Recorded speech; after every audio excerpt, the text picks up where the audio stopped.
Jingliang will welcome Tony Ferguson back to the welterweight division at next week's UFC 279 for the first time since his UFC debut back in June 2011. However, some critics have suggested it is time for Cucuy to hang up the gloves after 4 straight defeats, but Li has responded to Tony's detractors. Today, we are discussing Li's words in response to critics of the fight, plus other UFC bits and pieces. Stay tuned. Let's get straight into it then. What did Li have to say? The Leech was speaking about his upcoming bout against Tony with MMA Junkie recently, suggesting that people who were criticizing the fight should have a little more respect for a legend like Ferguson. The fight was a late addition to a card featuring Khamzat Chimaev and Nate Diaz as headliners, which came as somewhat of a surprise given how Tony's last fight played out. Just 4 months ago, Ferguson was flatlined by Michael Chandler and was out cold for almost 2 minutes, with some probably correctly suggesting he needed an extended time out of the game. However, Li has no such concerns, saying recently, "For the people who like to say it like that, Tony Ferguson has 4 losses straight, never fought at welterweight. You forget who he is." Of course, he has fought at welterweight, but not for a long time. And with such a brutal knockout last time out, most would have expected Ferguson to not appear in the Octagon for at least 6 months, which is usually the allotted time for medical suspensions. However, Li went on to explain that Ferguson is cut from a different cloth, saying, "He is Tony Ferguson. You forgot all those people whose face got cut by Tony Ferguson. Amazing fighters were choked by him.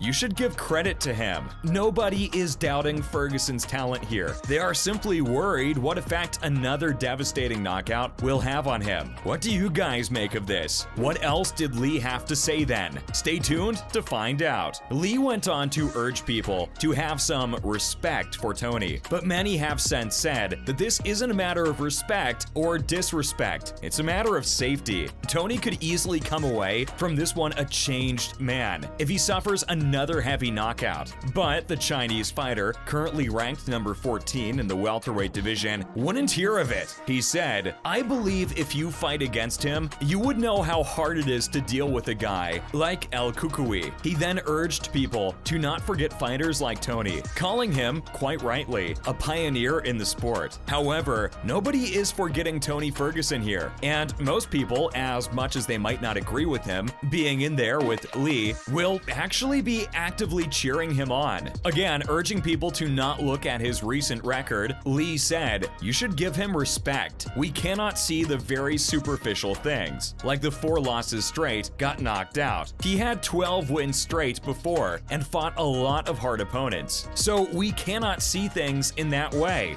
And of course, the Leech is well aware of the dangers Tony Ferguson represents, saying that he too is unorthodox, before describing Cucuy's style as weird. He finished by saying, "It makes no sense to us, Tony's style, but anything can happen in the Octagon. He has his style, I have my style with my fist, so that solves all the problems." Chael Sonnen has made his views known on the matchup now. Stay with us. Of course, Sonnen has to comment on everything that happens in the world of MMA, and like many others, he isn't particularly interested in seeing Tony return so soon. Ferguson will be hoping to break a 4-fight losing streak when he faces off against the Leech next weekend in the co-main. But Sonnen admitted recently that he is no fan of this particular matchup, even alluding to the fact that Tony has helped raise up Charles Oliveira after their fight back in 2020. Admitting that Ferguson's return is a great story, he went on to say, "He's hanging in there. He's traded camps. He's doing things different. And you're giving him, I don't know, of Leech Jingliang." After claiming he wasn't being disparaging, after questioning his nickname, Sonnen claimed he had no idea who Li was, then suggested that it doesn't particularly matter. He then questioned what would happen if the Chinese fighter won the match, suggesting that it wouldn't even be worthy of a press conference, before going on to say, "I don't think it was worthy. That's the kind of fight you'd lay out the card, and then you just mention it." A quite brutal assessment by Sonnen. What do you make of his words? Next up, Khabib has taken a swipe at his former rival. Having retired back in 2020 at the age of 32, Khabib Nurmagomedov has recently suggested that anyone still fighting from his era must need the money. Of course, fighting in the UFC is often lambasted for the poor pay, unless you're a star like Khabib, Conor, or Izzy. Khabib left the sport with a perfect 29-0 record, but many have suggested he doesn't deserve a spot on the GOAT list,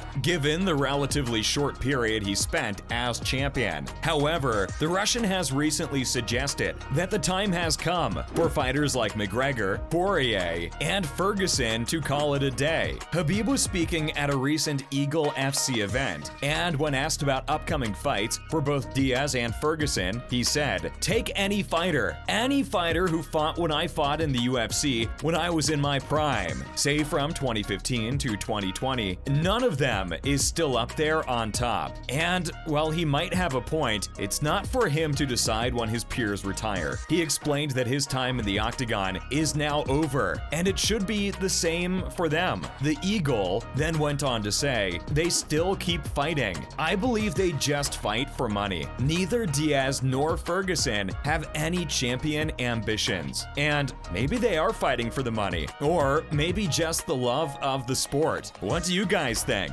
DC has also had his say on Tony's upcoming fight. Stay with us. Adding to the long list of people who believe Tony Ferguson's best days are in the rearview mirror, former champ Daniel Cormier has recently given his thoughts on El Cucuy. With Ferguson recently changing up his team in a bid to change his fortunes in the Octagon, DC has revealed he doesn't expect much to change. As we know, Ferguson is currently enduring the worst losing streak of his career and is badly in need of a win when next week's fight with Jingliang Li rolls around. But Cormier has suggested that he doesn't have it in him any longer. He said, "Man, this is a bit of a tough one, right? Because I tap in on him chasing down that past greatness." There's no doubt about the fact that Ferguson was once one of the greatest lightweights on the planet, but he never got the chance to fight for the belt thanks to a freak accident when tripping on stage at a UFC event and other events which transpired against him. And DC went on to say, "I just don't know if there's any more of that. I just believe that we all have a time. We all have a time, and I believe that time's gone. I don't believe that much is going to change for Tony Ferguson with the camp change. I just believe that his time has passed, and no camp change is going to change that." What a shame. Do you agree with DC? And finally, we're discussing Tony's chances of winning against Li. Stay tuned. Tony Ferguson opens with the longest odds in his career as he takes on Jingliang Li at UFC 279 next week. El Cucuy comes into the fight as a plus 235 underdog, whereas Li is the sizable favorite at negative 275. The bout is Ferguson's first appearance at welterweight since The Ultimate Fighter, Team Lesnar versus Team Dos Santos finale back in June 2011, and many people are completely writing off Ferguson's chances. Back then, he knocked out Ramsey Nijem in a KO of the night, but moved to lightweight directly after, where he has remained ever since. Li, on the other hand, has fought at welterweight for his entire career, and with more than 50% of his wins coming via knockout, Tony needs to be very careful. Almost certainly, Ferguson's best chance of winning will be on the ground, so expect Tony to take the fight to the floor at the earliest possible opportunity. Of course, everyone would like to see Tony roll back the years and score a big win, but this one might just be a little too much for him, and we can seriously see him retiring in the Octagon if he suffers another big loss. What do you guys think? As usual, thanks for dropping in on us today, and remember to swing by again next time for some more fun reveals. And why not do us a big favor by liking and sharing today's video with any Tony Ferguson fans you guys might have lurking on those social media accounts. Bye guys!